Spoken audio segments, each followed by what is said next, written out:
పులివెందుల పట్టణంలోని ఆర్డీఓ కార్యాలయంలో శుక్రవారం ఏసీపీ డీఎస్పీ సీతారామ ఆధ్వర్యంలో సోదాలు నిర్వహించారు. ఈ సందర్భంగా ఆయన మాట్లాడుతూ కొంతమంది వ్యక్తులు 35 ఎకరాల భూమిని అక్రమంగా రిజిస్టర్ చేయించుకున్నారని, మసీదుకు సంబంధించిన భూములు మసీదుకే కేటాయించాలని, పాస్బుక్ రద్దు చేయాలని కరీముల్లా అనే వ్యక్తి జిల్లా కలెక్టర్కు ఫిర్యాదు చేయడం జరిగింది. బాధితులు ఫిర్యాదు మేరకు కేసు నమోదు చేసి శుక్రవారం పులివెందుల ఆర్డీఓ కార్యాలయంలో 10,000 లంచం తీసుకుంటున్న డిటి నాగేంద్ర ప్రసాద్ను అదుపులోకి తీసుకొని అతని వద్ద ఉన్న ఫైల్ను 10,000 రూపాయల డబ్బులను కూడా స్వాధీనం చేసుకున్నామన్నారు. దర్యాప్తును కొనసాగిస్తున్నామని, ఈ కేసులో ఇంకా ఎవరెవరు ఉన్నారో వాటి వివరాలు సేకరించి కర్నూలులోని ఏసీబీ కోర్టుకు డిటి నాగేంద్ర ప్రసాద్ను తరలించడం జరుగుతుందన్నారు.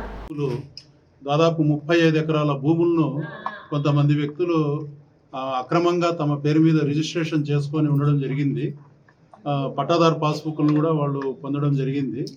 సో దీని మీద ఆ గ్రామానికి చెందినటువంటి కరీముల్లా అనేటువంటి వ్యక్తి ఈ ఇనాం భూములు, మసీదుకు చెందినటువంటి ఇనాం భూములను తిరిగి మసీదుకే వాటిని బదలాయించాలని, అక్రమంగా పొందినటువంటి ఆ వ్యక్తుల పేర్ల మీద ఉన్నటువంటి ఆ పాస్బుక్లను రద్దు చేసి తిరిగి ఆ ఇనాం భూములను 35 ఎకరాల ఇనాం భూములను తిరిగి మసీద్ ఖాద్రియా మసీద్ పేరు మీదకే మార్చమని చెప్పి 2024 నవంబర్లో ఆయన పీజీఆర్ఎస్ ద్వారా ఆయన ఒక ఫిర్యాదు కడప జిల్లా కలెక్టర్ గారికి ఫిర్యాదు ఇవ్వడం జరిగింది.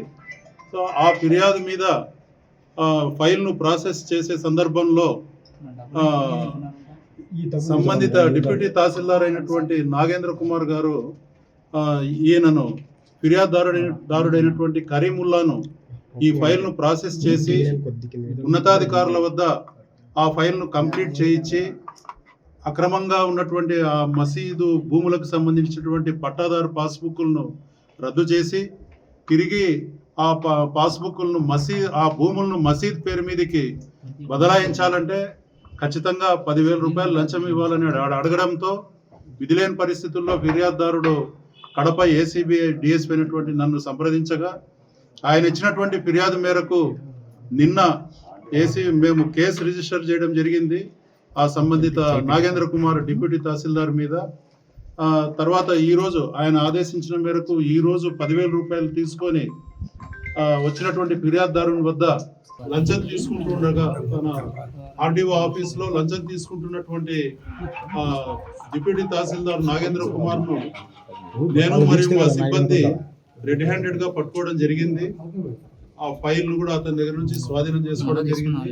10,000 రూపాయల లంచం డబ్బులు కూడా డిటి గారి దగ్గర నుంచి స్వాధీనం చేసుకోవడం జరిగింది. పంచాయతీదారుల సమక్షంలో ఈ దర్యాప్తు కొనసాగిస్తున్నాము. ఆయనను అదుపులో కూడా తీసుకోవడం జరిగింది. ఈ దర్యాప్తులో ఇంకా ఎవరెవరు ఉన్నారు, ఎవరైనా ఇన్వాల్వ్మెంట్ ఉందా అనేది కూడా పరిశీలించి ఇన్వెస్టిగేషన్ పూర్తయిన తర్వాత డిటి గారిని కర్నూలు ఏసీబీ కోర్టుకు రిమాండ్కు పంపించడం జరుగుతుంది. మసీదు భూములే కాకుండా వేరే దాంట్లో చాలా మంది ఈ రోజు విచారణ ఉంది కదా, డబ్బులు తీసుకుంటారని చెప్పి చాలా మంది ఇది నాకు వచ్చిన కంప్లైంట్ మసీద్ భూముంది. నేను కట్టిన కేసు మసీద్ భూములకు సంబంధించింది. అంతవరకు నేను చెప్పగలను సార్. ఇప్పుడు రెగ్యులర్ డ్యూటీ సార్ ఇక్కడ అవన్నీ విచారించాలి. అవన్నీ విచారిస్తున్నాము. వచ్చిన తర్వాత మళ్ళీ అందరికీ మీడియా మిత్రులందరికీ తెలియజేస్తాం. Sitarama Rao, Kadapa ACB DSP.